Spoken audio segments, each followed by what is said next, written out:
साठी आणि याच्यासाठी भीक मागत असतील तर त्याच्यापेक्षा वाईट नाही. त्या हगवण्यांचं तर जाऊ द्याच, परंतु हगवण्याचा कोणतरी तो नातेवाईक सुपेकर का कोण हे म्हणजे पोलीस याच्यामध्ये आयजी या पोस्ट पर्यंत आयजी पोस्टवर असलेला माणूस रोख 1 लाख रुपये घेतो चेकद्वारे आणि 50,000 रुपयाचा मोबाईल का काय घेतो सप्रेम भेट. याच्यापेक्षा दुर्दैव कोणता आहे?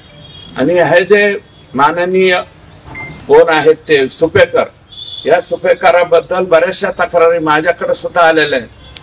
जेलमध्ये जे आरोपी आहेत त्यांना 300 कोटी रुपये आम्हाला दे म्हणण्याची सुद्धा एक गंभीर तक्रार याच सुपेकरांच्या विरोधात आहे.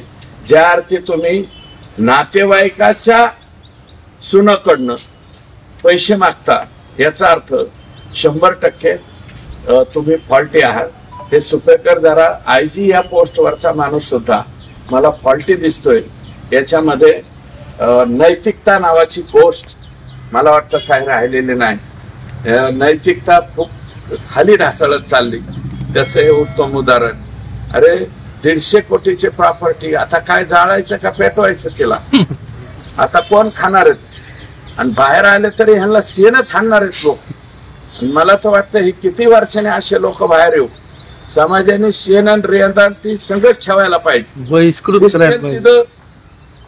यांचा सेन ते उद्धव ठाकरे साहेबाच्या का पार्टीच्या का कोणीतरी लोकांनी घरावर जाऊन शेण आणलं तिथं बाया माणसं.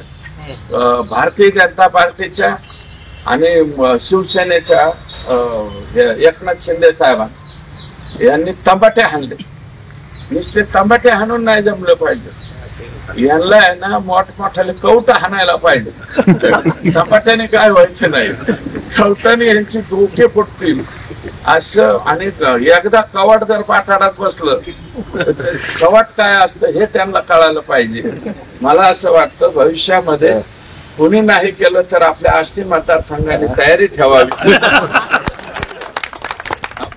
आपण आणि हे जर कधी जामिनावर सुटले यांच्या मागच 2-4 गाड्या आणि कवट हगवणे आणि सापडला तर सुपेकर. तर अशा पद्धतीने ह्या लोकांना वागवलं पाहिजे.